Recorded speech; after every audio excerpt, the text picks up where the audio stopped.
kaso na 'to. Alam niyo po, hindi po magsisinungaling ang mga datos na talagang problema na po talaga ang sexual harassment. Ito po ay, matagal nang nangyayari at ito po ay, may mga batas po tayo na masasabi po nating, nung panahon na yun katanggap-tanggap pa.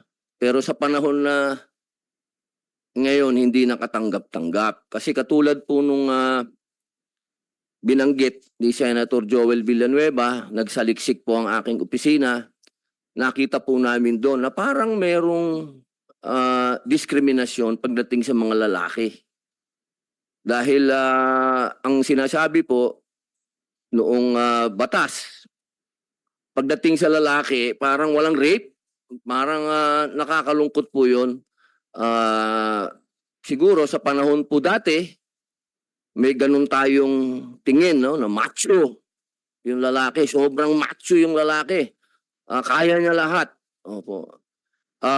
Meron lang po akong mai-she-share sa inyo kung, sasang-ayon po kayo, kung hindi po kayo sasang-ayon, ako po ay inyo pong, bilang kayo po ay resource speakers, kami po ang matututo po sa inyo, kami po ang hihingi ng mga opinion ninyo, kami po ang makikinig sa inyo, at kami po ang susunod sa inyo para kami po ay makapaglinang ng mga bagong batas para yung ating po mga kababayan, yung kanilang insecurity ay mawala. Kasi alam nyo, ang batas natin dapat ano progressive, hindi dapat nai-stuck lang. Mahirap po 'yon. Kaya po tayo may mga senador, meron tayong mga mambabatas para yung mga batas po ay nakakahabol sa pangangailangan ng tao. At, yun po yung, ating pag-uusapan na ngayon. Tandaan po natin, hindi po kami mga huwes. Hindi po hukuman nito. Hindi po kami puwedeng magsabi dito kung sino ang guilty o kung sino ang, masasabi natin na nagkaroon, hindi po namin papel 'yun. Ang papel po namin makipagtulungan po sa inyo na mga aming panauhin at, ang mga katulad po ni, Ginoong, Nino Mulak na wala po kaming sinasabi. Nandito po ba ang ating mga inirereklamo? Nandito po ba? Ah, Magandang umaga, Mr. Chair. Andito po sila. Sir, ito po. Hindi po, sir. Ayun. Ay, boss. Alam niyo, gusto ko po kayong, ipaalam sa taong bayan na masaya po kami na dumating po kayo. Nung una pong, pagdinig medyo, humingi din po kami ng pasensya kung, medyo kami ay, na-offend ng konti sa hindi po niyo pagdating.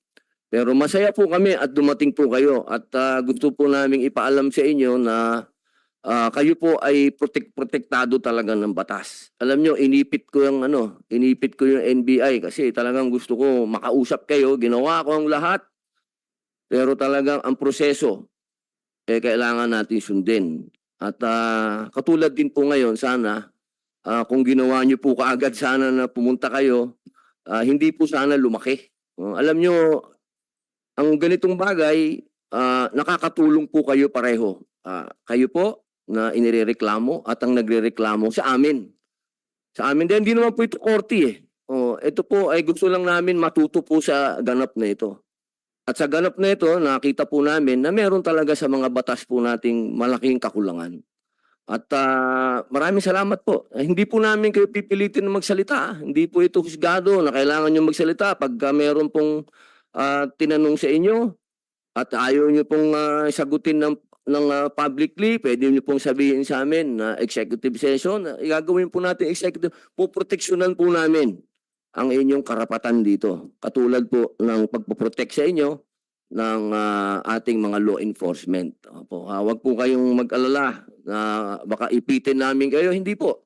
Wala pong gano'n. Sa ngayon nga po ay masasabi kong matagumpay na po ito sapagkat meron na po kaming, panukalang batas na i-file kanina. Nasaan yun? Kanina lang po nag-file kami. Ano ba yan?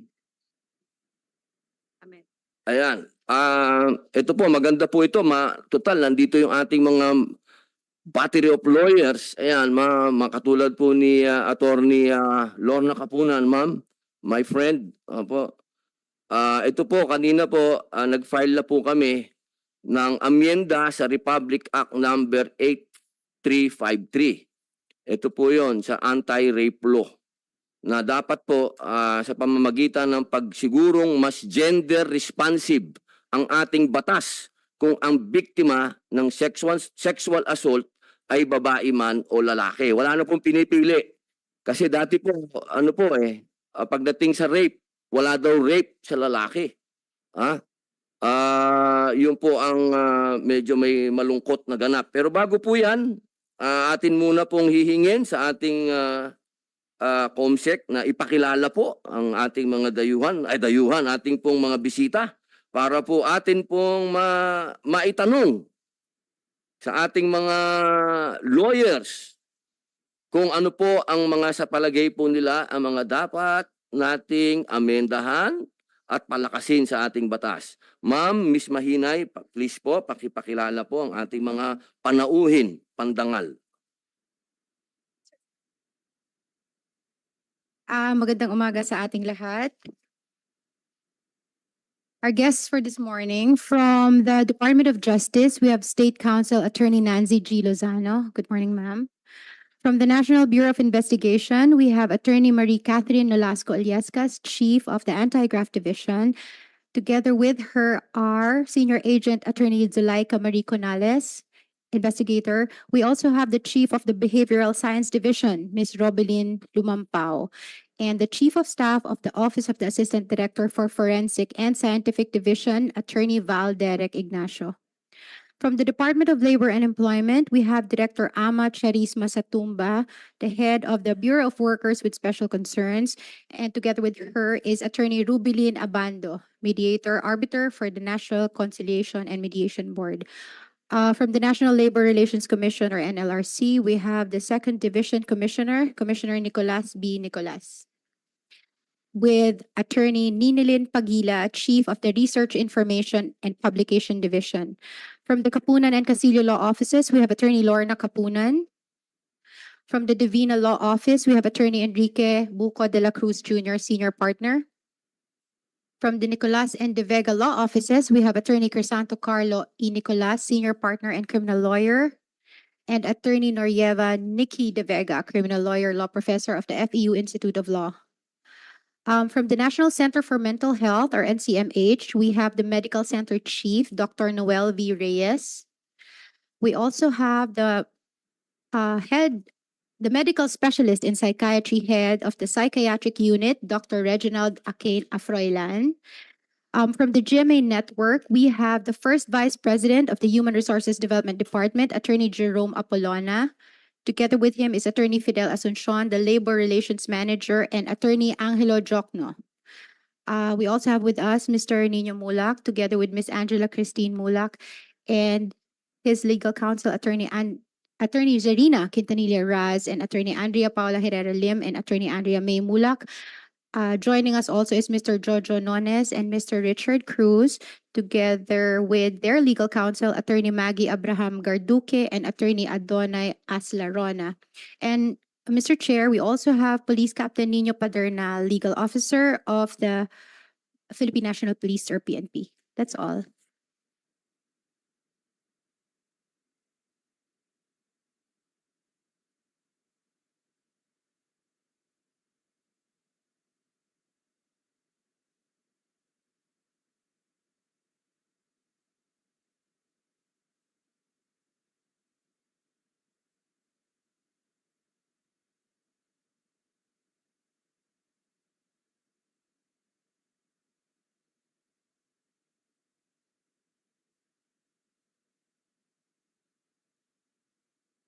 Okay, maraming salamat po sa inyong pagdating. Pasensya lang po, nagbubulungan po kami ni Miss Mahinay sapagkat meron po kaming isang guest na inaasahan din.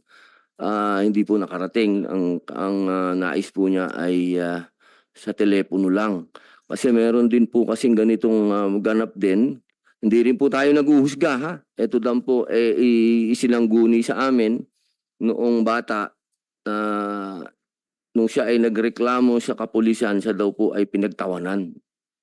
Kaya yaan po sana ang mga tatanong natin kung ano po ba sa ngayon ang ating pagtanggap. Unahin ko na po muna yung ating mga doktor. Opo. Kayo na po. Sa panahon po ba ngayon, ano po ba ang pagtanggap ng ating mga kababayan sa usapin ng dignidad? Ano po ba? Ang lalaki po ba okay lang sa kanya na siya ay maabuso o ano po ba? Ano po ba ang sitwasyon natin ngayon? Base po, Honorable Senator, sa aming experience sa National Center for Mental Health in terms of patients being as examined sa either sa WCPU po o the Women Child Protection Unit o sa aming outpatient section, talaga naman pong madalang ang magreklamo ang mga kalalakihan kaysa sa mga kababayan, lalo-lalo na po sa mga kabataan. No? Truly po, tama po kayo that stigma still plays a role in this situation. Not only for sexual abuse, sexual harassment, or sexual violence committed against a person, but sa pangkalahatan po ay yung epekto nito sa society. Katulad din po ng ating mental illness which has a nakaakibat na stigma attached to it. No? However po, little by little po, with our efforts po to increase the mental literacy of the Philippines para aware po sila that these are hindi po tama, lalabag po sa rights nila na mangyari sa kanila yan. At ang consequence po nito ay talagang may kasama na po ang physical, mental, and emotional health ng tao. So we are trying to, the National Center for Mental Health po ay bukas po at saka may mga programa po kami at mga serbisyo na binibigay sa mga ganitong kaso po.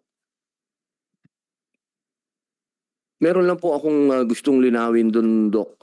Hindi po nagre-report yung mga lalaki dahil po ba nahihiya sila? Dahil yung kanilang pagiging macho ay ano po kaya sa palagay po ninyo?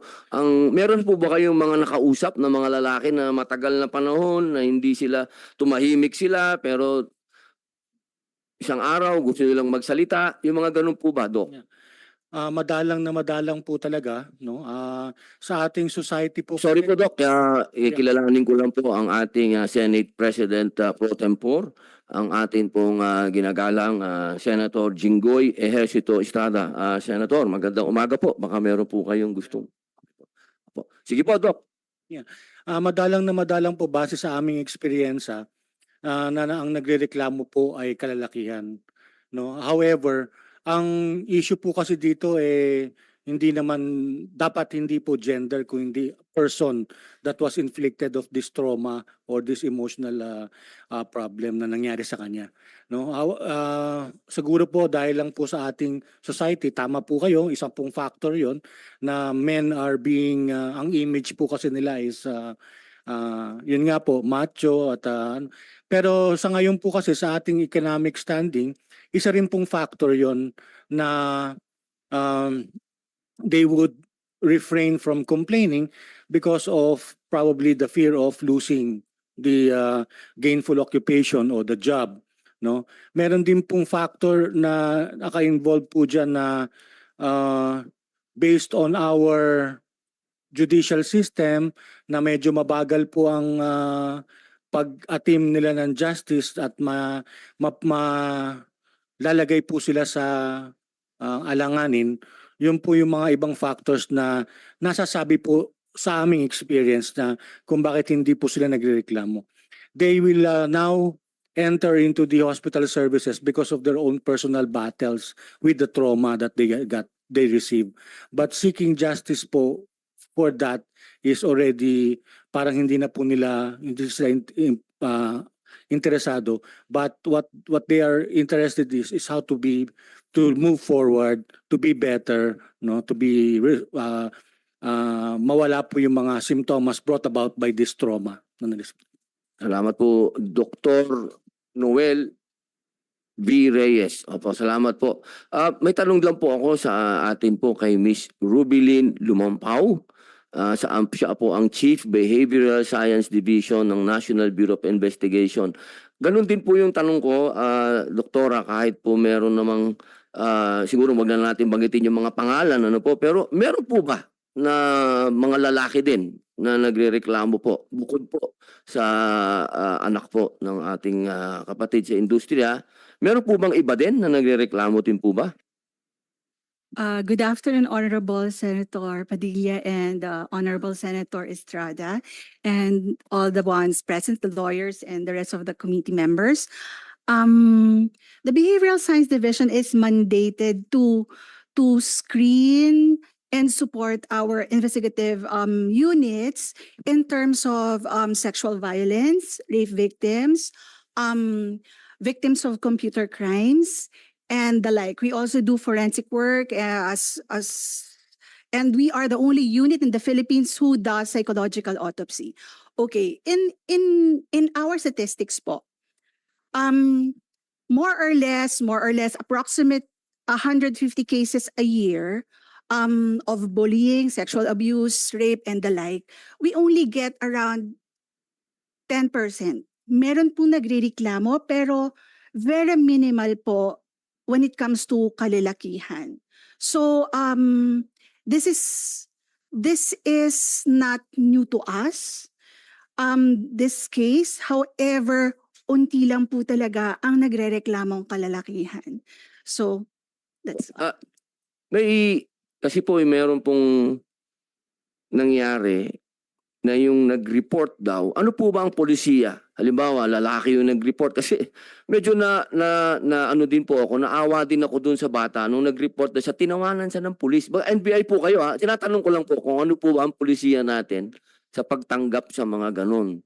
Yun po ba, meron talagang formal na way? Opo.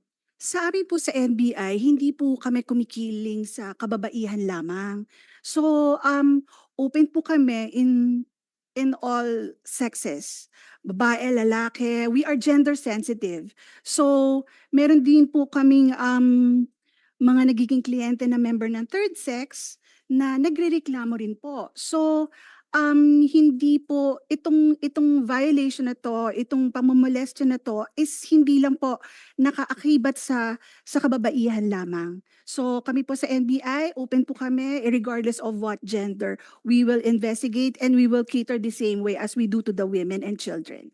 Sa halimbawa po, may ganun. Halimbawa lang po ito, hindi ko po sinasabing ganun ng NBI. Ano? Halimbawa po, may ganun pangyayari na pinagtawanan yung nagreklamo. Meron po bang parusa yung ano pong gagawin dun sa saan po magrereklamo yung nagreklamo na siya ay parang tinawanan o siya ay hindi kinausap yung ganyan. Meron po naman siguro kayong kaakula ang parusa. In terms of legal elements, Your Honor, I think I'm not in the proper position to answer that, but our lawyers. However, I may say that this can contribute to the trauma of that person. So, mahirap po kasi, hindi lang sa babae, mas lalo na siguro sa mga lalaki, kaya hindi sila basta-bastang nagrereklamo na walang naniniwala sa kanila or less po ang pagdinig sa kanilang reklamo dahil ba sa lalaki sila. So, kami po sa NBI, we are gender sensitive. As much as possible, we will help. Lahat po na nagrereklamo, iimbestigahan po yan the same way that we cater to the women and to the girls who suffer from the same sexual molestation, abuse, and rape po. Salamat po. Opo. Thank you, Your Honor. Sir Ninyo Mulak, may tanong lang po kami. Nung kayo po ay nakapagdesisyon na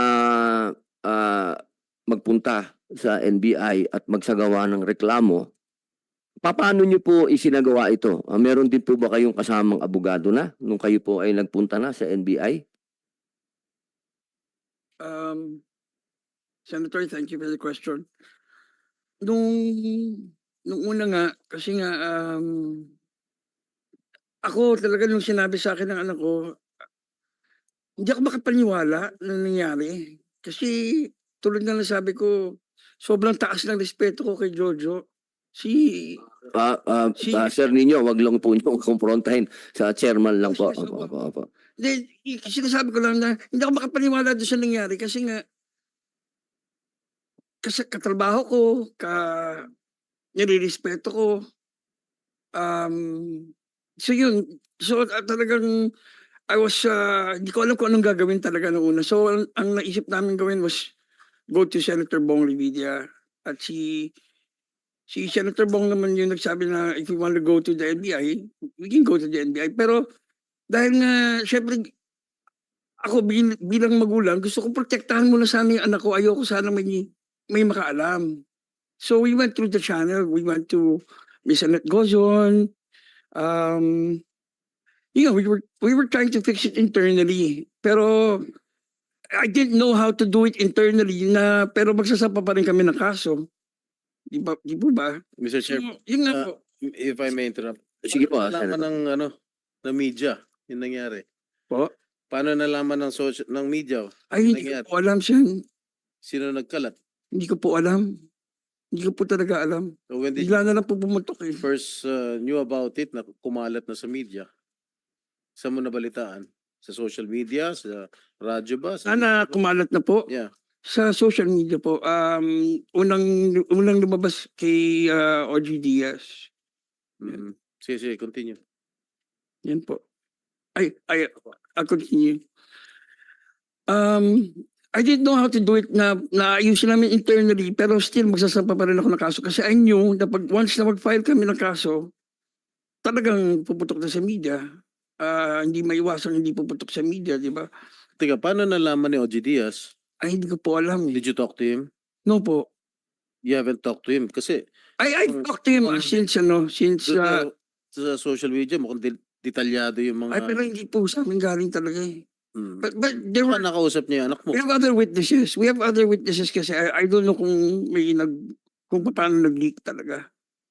Ayun po. And then, so it took 10 days bago namin na-file kasi nga po, nagkita kami ni Annette Gozon at yun nga, hinarap niya sa akin yung dalawa dun sa bahay ni Miss Annette Gozon. And nag-apologize sila sa akin. They apologize for what? Ang saktong pagkasabi nila, sorry talaga umiiyak sila. Ito ay- Assuming Ito po, sila Sen, talaga, nag-apologize. Let's just go straight to the point. What did talaga they- sinasabi ko po What ito did po. they apologize for? Ang Did saktong they do words nila, something they were untoward? crying and they apologize. Ang sabi nila, sorry talaga, sorry ninyo, ganun. Kasi akala namin okay lang. What do you mean? Yeah, they were sorry for what? What did they For do? what they did. What did they do? Did they admit it to you that they did something untoward? When they said sorry, syempre naiintindihan ko kung ano yung kwento ng anak ko. Yun na yun. Yun na yun, di ba? Alright. And then they said, akala daw nila okay lang. Mm. Clearly, Akala Sen, nila consensual. yes, yan. Mm. But clearly, kung okay lang, di wala kami rito sana ngayon. Diba? At saka hindi sana nag-iiyak yung anak ko. Mm. Yun po. Sige. And Miss Annette Gozon was our witness during that meeting. Yun po.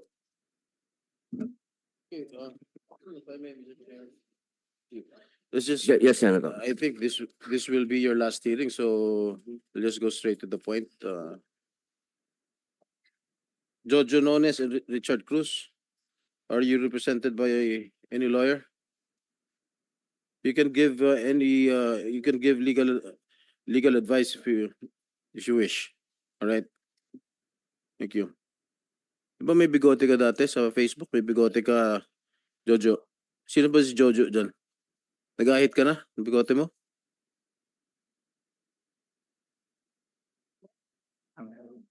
Hello. Your Honor, ano po, minsan may ahit, minsan po may shadow beard. Right.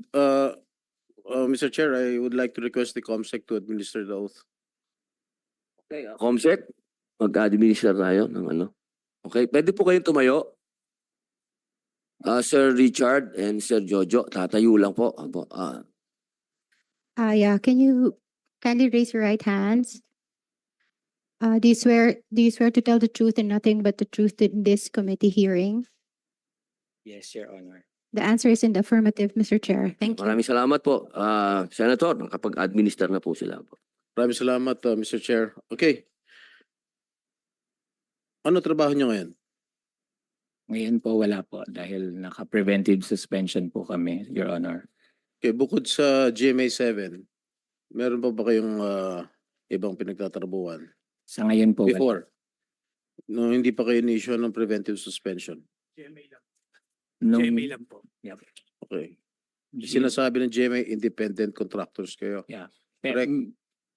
Hindi kayo sinusweldohan ng monthly. hindi po.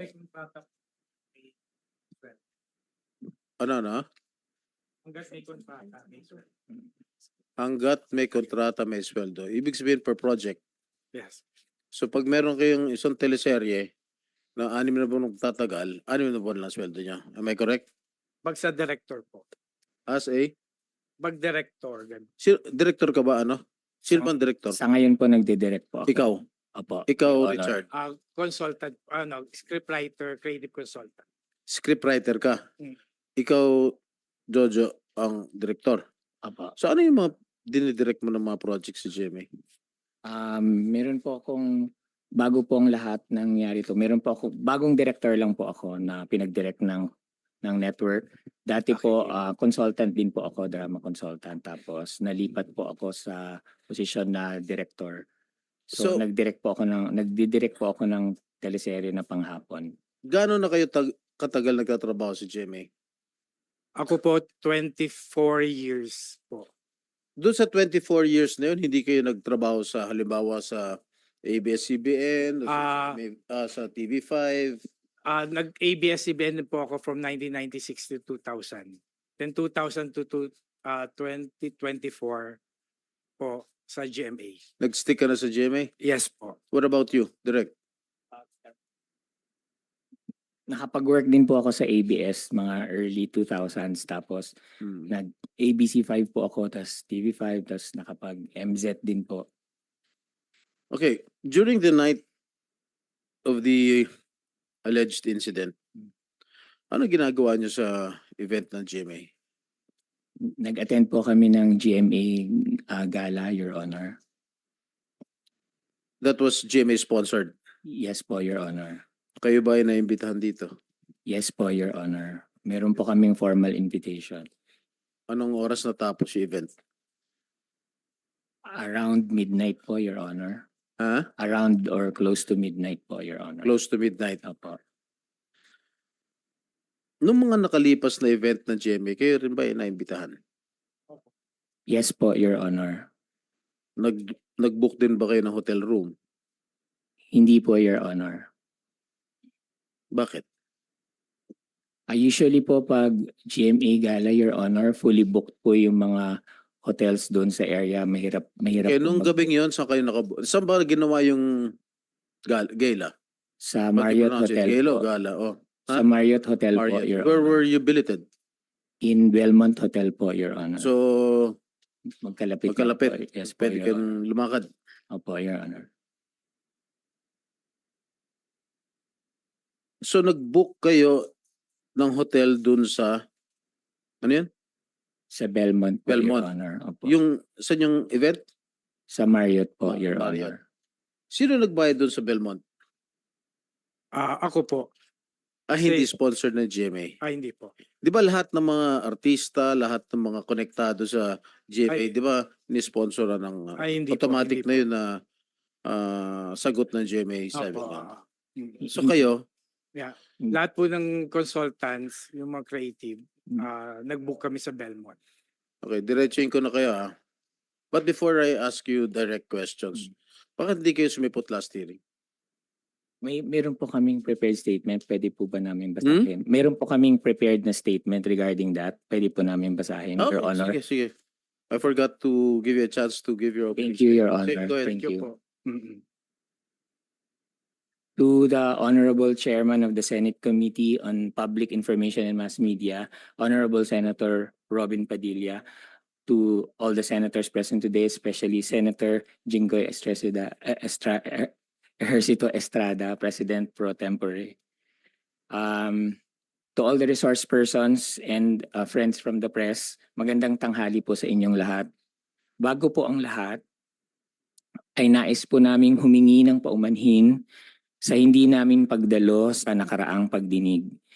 Inaamin po namin na natakot po kami na masubject sa media circus at premature trial. Gayun din po, natakot din po kami na baka malabag po namin ang confidentiality ng investigasyon na isinasagawa ng NBI nang nagsimula na ang mga panahong yon at nagpapatuloy pa rin sa ngayon. Nasabihan po kasi kami na bawal po na ilabas ang lahat ng mga counter allegations at ebidensya namin sa publiko dahil ayon sa NBI kahit ang alegasyon ng di umano'y biktima ay hindi pa rin nila maaring ilabas dahil subject pa ito sa validation ng kanilang ahensya. Lahat pa raw po ng hawak ng NBI hindi pa ebidensya hanggat hindi pa naipapasa sa piskalya. Subalit matapos po naming mapanood ang nakaraang pagdinig ay nakita po namin na hindi mangyayari ang aming kinakatakutan dahil sinabi at siniguro naman po ng kagalang-galang nating Chairman Senator Robin Padilla na hindi magiging korte ang Senado. Kaya humihingi rin po kami ng patawad sa kagalang-galang natin na Senador Jinggoy Estrada kung naunahan po kami ng takot, kaba at pangamba. Opo, kami po ang independent contractors ng GMA Network na tinutukoy sa mga online posts na kumalat noong mga nakaraang araw. Subalit, hindi po kami gumawa ng kahit anong sexual harassment or abuse laban kay Sandro Mulak. Sa pagkakataong ito, sa harap ng iyong lahat, mariing tinatanggi po namin ang lahat ng mapanirang akusasyon na ito laban sa amin. Kami po ay hindi executives ng GMA Network tulad ng mga lumalabas. Daliwas sa sinasabi sa online, wala po kaming kapangyarihan or impluensya sa network, lalong-lalo na sa mga artista nito. Sinabi naman po ng GMA na hindi kami regular employee ng network. Alam po namin na konting pagkakamali lamang na nagawa namin sa production ay maaring ma-terminate ang aming kontrata at mawalan kami ng trabaho. Subalit, tumagal kami sa telebisyon ng more or less 30 years. At bago ang pangyayaring ito, ay malawak ang naging kontribusyon namin sa industriya sa telebisyon sa pamamagitan na naiambag namin mga award-winning at top-rating television shows and teleseries.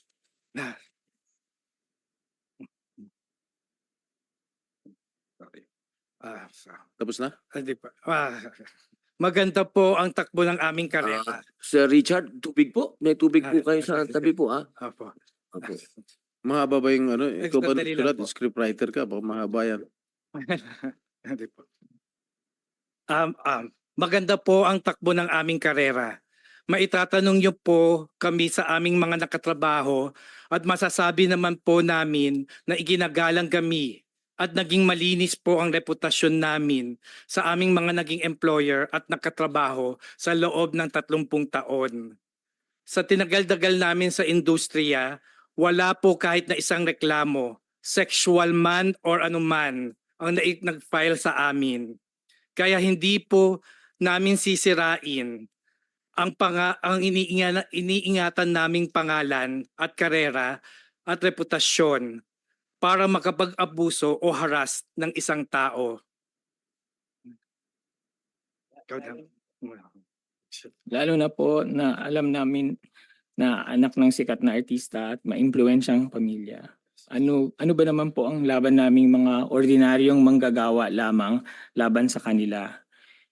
Hindi naman po namin itinatangging bakla kami, sa katunayan ang pagiging bakla namin ang isa sa mga dahilan kaya kami naging creative, artistic at nagkaroon ng skills na kailangan sa industriya. Buong buhay namin, ginamit namin ang pagiging bakla namin sa maayos na paraan para maitaguyod ang aming mga pamilya. Kaya napakasakit sa amin at sa aming pamilya na mabasa ang aming mga pangalan online na may caption na bakla at kung ano-anong masasakit at mapanirang puri na bansag at descriptions. Bakla po kami, oo, pero hindi kami mga abuser. Bakla kami, oo, pero hindi kami gumagawa ng masama sa kapwa. Bakla kami, oo, at may takot po kami sa Diyos. Sa huli kami rin po ay humihiling ng hustisya, mabigyan sana ng hustisya ang malisyosong pagbibintang sa amin. Kaya po naming mapatunayan sa piskalya o korte na wala kaming kasalanan. Hintayin lang po sana natin ang proseso, ang due process. Habang hinihintay po yan, humihiling po kami sa sambayanan na wag niyo po muna kaming husgahan. Iba ko na parang mga convicted na criminals. Kay Sandro, wala kaming ginawang masama sa iyo at alam mo yan sa puso mo. Hindi pa huli ang lahat. Magsabi ng totoo sa lahat ng mga sumusuporta sa amin. Lalo na ang mga nakatrabaho namin sa industriya na dahil kilala kami ay hindi naniniwala na magagawa namin ito. At sa lahat ng mga netizens na nagsasabi na ikaso muna at huwag kami i-publicity trial, maraming salamat po. Napakalaking bagay sa amin sa panahong ito ang ganyang mga mensahe. Maraming salamat din po sa komite, sa inyo, Senators Padilla at Senators Estrada.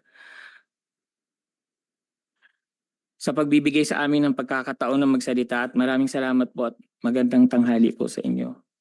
Thank you, Maraming salamat po. Direk Jojo. Okay, basta dito sa Senado, pantay-pantay lang ang tingin namin, okay? We are gender sensitive here, okay?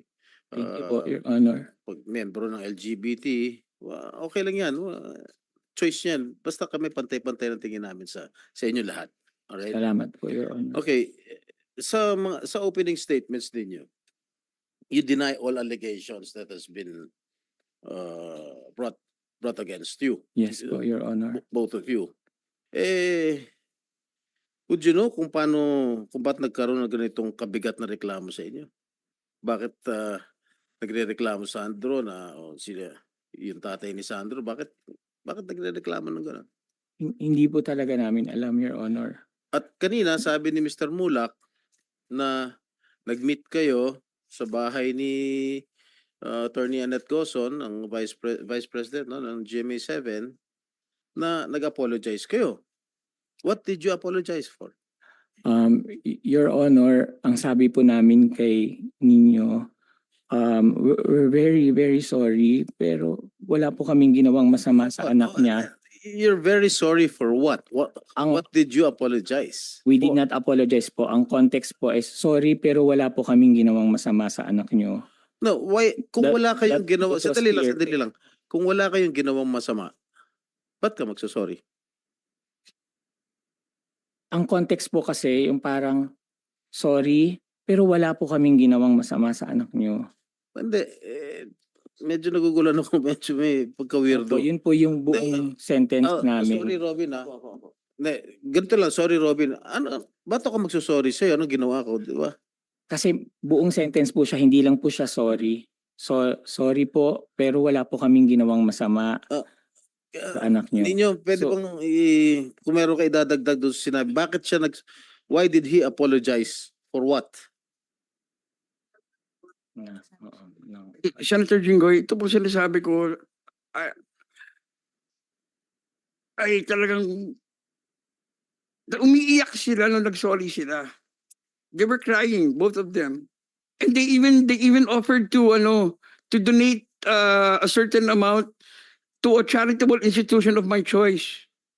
Para lang masettle yung Is it true? Ang sagot ko po sa kanila, ako, tao lang ako. Diyos nga marunong magpatawad. Kaya ko kayong patawarin. Pero kailangan pagbayaran niyo yung ginawa niyo. Is it true that you were offering something sa charitable institution? Is it true? No po, Your Honor, kasi that would be very insulting po. Huh? No po, Your Honor. Oh, they are denying it, Mr. Mulak. Senator Jinggoy, Ms. Annette Gozon was present during the incident. Okay. I had an investigation of my own. I will ask both of you, okay. The gala was held at Marriott Hotel, correct? Yes, Your Honor. Both of you, Jojo Nones and Richard Dode,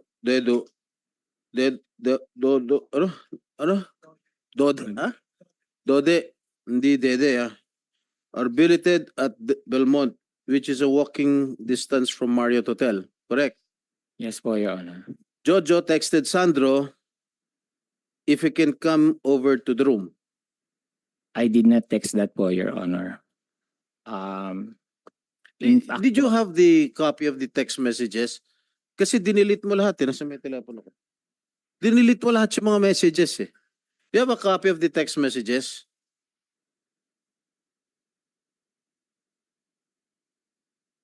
You're sure? yes Pag po, Your Honor. nirecover namin sa Globe yan o sa Smart yan, pakukulong kita rito. Now you better tell the truth. Yeah, I'm telling the truth po, Your Honor. You did not. Hindi po sa akin nanggaling. Kay Sandro po mismo nanggaling. Remember, you're under oath. Yes, Your Honor. Huh? Yes, Your Honor. Meron ba? If I you am can, under oath, if Your you can Honor. show me proof that Direct Jojo texted Sandro.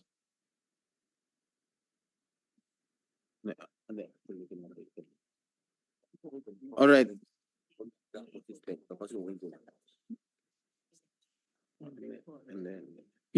Your Honor, Yes. siya po yung mismo nagsabi na andyan pa ba kayo, sir? Wait lang. Yeah.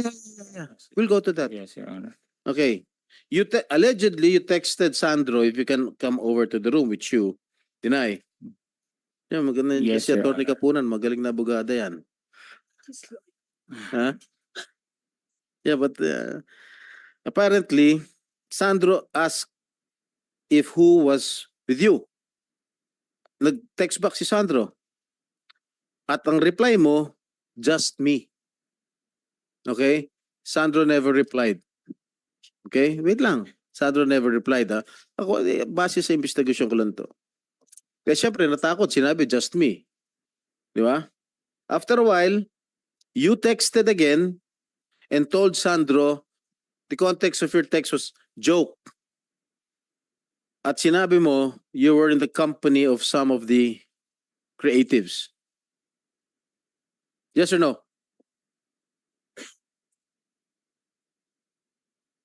Ang eksaktong Yes or no? ang eksaktong text ko po, Your Honor, I'm with Drama Peeps but we're wrapping up na. Yes. But you texted him joke, correct? Well, yes, Your Honor. Kasi nung una, nung just me po, kasi natutulog na po sa tabi ko si Dode. And then, Then just me, Sandro did not reply. And then when Yes you po. replied joke, I was with some of the creatives. Mismo yung mga tao sa creatives. yes po, but creative I department. also said po, Correct. yes po, Your Honor. But I also said po, Your Honor, we're wrapping up na kasi I didn't want him to think po that Okay. anything about Okay. the just me text. After which Sandro obliged to the invitation of Jojo. At doon nag-text si Sandro na pwede ba dumaan dyan? Sino-sino pa kayo nandyan? Yun yung lumalabas sa social media na hindi naman kinover kung ano yung prior conversation. Correct? Your Hmm. Your Honor, wala pong invitation, wala pong direct invitation from me, from myself. Siya po yung nagsabi na pwede pa ba akong dyan, Kaya sir? nga. Kasi prior to that, inibitahan mo nga eh. Huwag ka na mag-deny, inibitahan mo na nga to come over your room. Hindi po, Your Tapos Honor. tinanong nga ni Sandro, sino nandyan?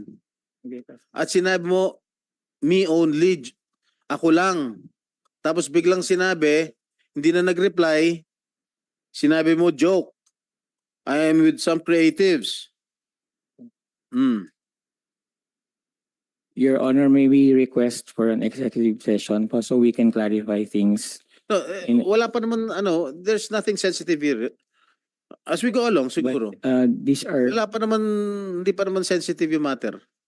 facts of the case po, Your Huh? Honor. These are already facts So? of the case po, Your No, Honor. I'm just Ito lang po asking yung- you if it's true or false. Wala Opo. pa naman tayo sa ano eh. There was no Hindi pa direct naman sensitive invitation. yung There was no direct invitation from me, Your Honor. Okay. I was just being polite and kind because he is my friend. But there was no direct invitation po. In fact po, bago po siya na sinabi na aakyat siya, I said we're wrapping up. Totoo ba? Do you have a copy of the text messages of Mr. Nones? We have po, Your Honor. If I may answer. Yes, Your yes. Honor, I'm Attorney Sharina Quintanilla Raz for Sandro. We do have proof of that, but we cannot show that at the moment because it is with the NBI. And as this explained earlier, the NBI is safeguarding the confidentiality of the pieces of evidence Do in you this have any case. representative from the NBI here? Yes. Good afternoon, Your Honor. I'm Attorney Zuleika Marie Esconales, the investigator on case, Your Honor. Do you have the copy of the text messages? The conversation? The complainant already submitted pieces of evidence to support his complaint, Your So- Honor. You cannot share it with the committee? With all due respect, Your Honor, for purposes of confidentiality, because of pending investigation, we are Alright. keeping the same, Okay. Your Honor. Of course. I Thank will you, Your respect Honor. that. Okay, at that time, nung umakyat na rin si Sandro, kasi when you invited him, Sandro was in his room together with his girlfriend. And apparently, Sandro informed his girlfriend that he was going to the room of Jojo and company. Upon entering the room, Sandro was surprised since it was only Jojo and Richard who were there in the room. Correct? Correct.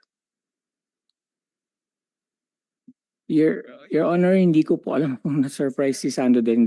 Yeah, No, hindi po umakyat kami- si Sandro sa kwarto We were- ninyo. He was surprised upon seeing only both of you. Well, he wasn't surprised po, Your Honor. Wala po kami Kasi ang ganyang sinabi mo knowledge. dun sa text messages, I am with people from the creatives group. No po, sir. My exact message was just, we're wrapping up na. GMA Drama Peeps referring to me and Dode, but we're wrapping up na. Okay, So, that's your word. yes. Malalaman naman natin sa investigation sa NBI yan. Did you offer Sandro glass of wine? No, Your Honor, when he arrived, he asked if we could drink the wine that was there on the ledge. Did you give a 500 peso bill which was wrapped like a straw? No, Your Honor. Hmm? No, Your Honor. And apparently you poured a powder substance, No, Your powdery Honor. substance. No, Your Honor. Your Honor, these are already very details that need to be discussed in an Your Honor, executive if I may, session. Your Honor. I think, Your Honor, these matters are part of the allegations of the complainant, Your Honor, which are now under validation of the NBI, Your Honor. In fact, Your Honor, we were also advised by the NBI with regard to that the own allegations of Mr. Sandro Mulak, Your Honor, Mr. Chair, are still under validation, even this allegation of the 500 peso bill and the alleged substance, Your Honor. So I don't know if the NBI would allow us to answer that questions, considering that the NBI also asked us not to disclose anything, even our counter allegations with respect to these matters, Your Honor. You were requesting for an executive session. Am I correct? Yes, Your Honor. Okay, Mr. Chair, I move that we hold this in an executive session right now. Meron po tayong motion na tayo po ay mag-executive session. Pakikiusapan lang po natin na maiwan lang po dito yung mga concern. Yung iba po pwede